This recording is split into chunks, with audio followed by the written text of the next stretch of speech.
Hello and welcome back to Whirlwind Radio. This is Marcelo Segdeo. Amazon's facial recognition failed to recognize over 5% of US Congress members. Exactly what dirt your digital assistant has on you? And have you been looking at your cards in your wallet the wrong way?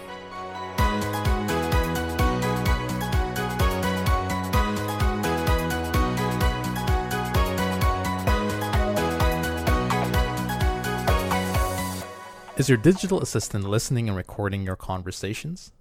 Yeah, that is what it's designed to do. Digital assistants like Amazon Alexa and Google Assistant learn more about you by listening and recording conversations you have with them, so that they can learn your tone of voice, prompts, and requests. You may recall that this feature has put Amazon in a really difficult spot when users reported that their Echo speakers began spontaneously laughing. And then, a family in Portland said that their device recorded and sent conversations to a friend without their knowledge. Amazon claims that these devices were likely triggered by false positive commands. It is common for smart speakers to pick up a random part of your conversation if you use the wake word like Alexa or Hey Google when talking. But if you've changed the trigger to a more common everyday word, then you're in a bad position, because whenever you use that word, your speaker will listen and record. I'm concerned about this because I have an Alexa device, and I'm cautious when using or saying the word Alexa. But lucky for me, I don't have any friends named Alexa. So when I do say Alexa, I know I'm just trying to make a request to my device. Now, if you're concerned like me and would like to know what your speaker has been recording, then there is a way to check, and I will go through this with you quickly. This is for the Amazon Alexa device. So you can go to your Alexa app, you tap on the down icon, the drop-down icon on the left side of the screen to open up the menu options. Then you can go to settings and then find history. Now from there you can be able to browse and see all the commands you have ever asked Alexa, from timers to music requests to check on the weather. All of this you can get right there, so you can see that. You can also sort the results by date. Sometimes you may even see a line that just says Alexa, for those times that you have just maybe mentioned the assistant's name, but didn't really actually use it. You may also notice a few instances where Alexa app notes a text not available. Now, if you click on this, you can listen to that recording of what you've said, or if someone in your household mentioned the trigger word to prompt that recording. If you would like to delete a recording in your Alexa history, you can do so individually or in bulk by going to the Amazon's Manage Your Content and Device page to remove all of it. Now, by doing this, Amazon warns that it may reduce your Alexa experience.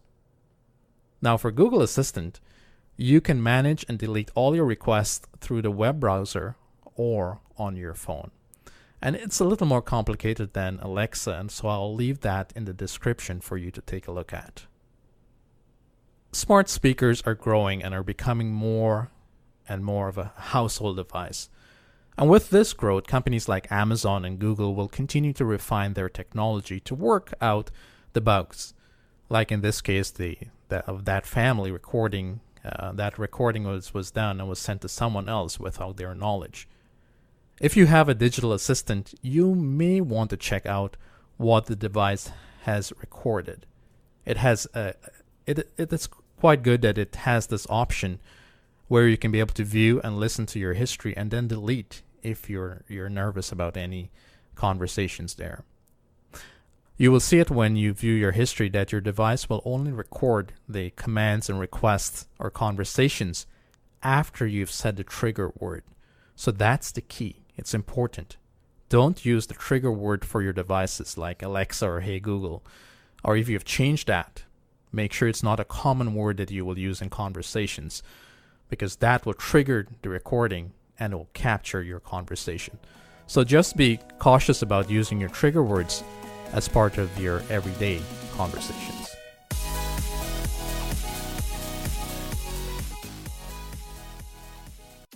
We've talked about facial recognition systems and how it's not that at that point where it can be relied on totally.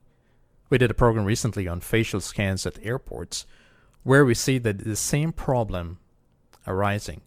And if you have not listened to that program, I highly recommend that you do so. That's episode 134. And I'll place that link in the description below as well. As we get into this story, you will see again that we have not arrived at that point where we can rely on facial recognition. We still have a little way more to go, I would say. Recently, the American Civil Liberties Union tested Amazon's facial recognition system, and the results were not that good. During the test, the faces of all 535 members of Congress, that's the US Congress, were scanned against 25,000 public mugshots using Amazon's Open Recognition API. None of the members of Congress were in the mugshot lineup, but Amazon's system generated 28 false matches, over 5%, a finding that has raised some serious concerns about recognition's use by police. Now, there are some serious concerns about facial recognition systems, especially the ones being used by police today. You just repeated exactly what you just said. Let's say if this congressperson is taken in by police during an election period when maybe they have a very good high rating and taken into by the police because they were wrongly accused could really affect the results of that election. So having a wrong result can really put a person in the deep end. And because of this, that is why laws should be placed to regulate all of this. To not enforce facial recognition systems, especially if used by police. All it takes is just one wrong accusation, and that could put an innocent person in a very bad position. Now, Amazon's recognition is being used by a number of law enforcement agencies, including real-time recognition piloted by the Orlando Police. And this is sold as part of Amazon's Web Services cloud offering.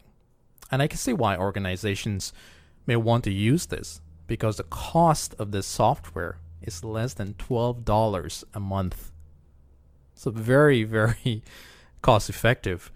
So for the cost of a Netflix package, the Orlando Police Department could have the software for a month from Amazon. This, of course, have caused some concerns to the U.S. members of Congress, and 3 of them actually wrote a letter to Jeff Bezos to ask him about this. They asked for a full list of law enforcement agencies that are using this, and if this technology is being used on children under the age of 13. Also, the point that came out of this letter was about privacy and civil rights. And I want to know if this software is being used for government surveillance. And these are all very critical points for us as citizens. So as we see here, 5% of the results from this test prove inaccurate results. And we need to get to that point where Amazon will be able to prove to us that they can bring that down to a lower percentage, maybe say 1% or less, before it is first or deployed in such a way that can be used by government and police across the nation. And Amazon as well has to prove that this is not being used for government surveillance, as pointed out, and not on children under the age of 13.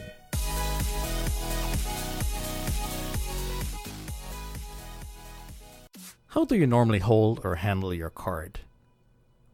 Normally for me, I use my card in what I would call a portrait mode. And that is the way that we use it. For example, you're at the cashier, you give your card over in a portrait mode. Your tapping for payment is done in portrait. You use it at the teller or at the machine, at the ATM. You inserted it in a portrait mode. And even when you're inserting your card into a terminal, How do you use it? You guessed it, in a portrait mode. So why do we have the landscape mode? The landscape mode was designed many years ago and has been used for swiping. Today we are more accustomed to and using the tap method, and a lot of machines here in Canada, even in the US, do use that tap method where you can use in a vertical or a portrait mode. So there's a bank in the UK called Starling Bank, and it's a mobile bank. So because of its size, it's not like traditional banks, they are experimenting with portrait cards. Now, this is not the only bank that is into this. There is Virgin America. They have cards in portrait mode. Also, Capital One has a few cards that are in portrait mode. So this has been around for a little while. It's been tried. But why are we not getting to that point where all our cards and all our banks are using portrait mode? Well, I can see two probable reasons why. One, our wallets are designed in such a way that our cards fit in there in a landscape mode. Of course, there are portrait wallets as well. But having it in that regard or that manner, you can be able to pull your card out, you can see it and be able to use it.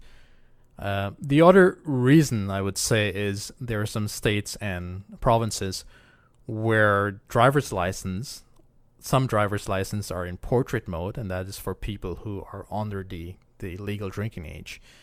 So that differentiate between drinking age and non-drinking age.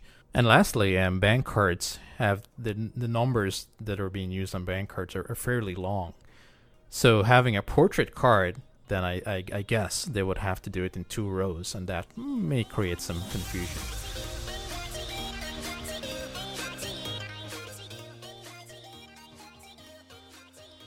Alright, well, thank you so much for joining us today on Whirlwind Radio. Just wanted to remind you to check out that podcast. It's 134 on facial recognition scans that we did in airports. With that, we've come to the end of Whirlwind Radio. Thank you so much for joining us. From the team here at Whirlwind, this is Marcelo Sugdeo saying stay safe in the technology whirlwind.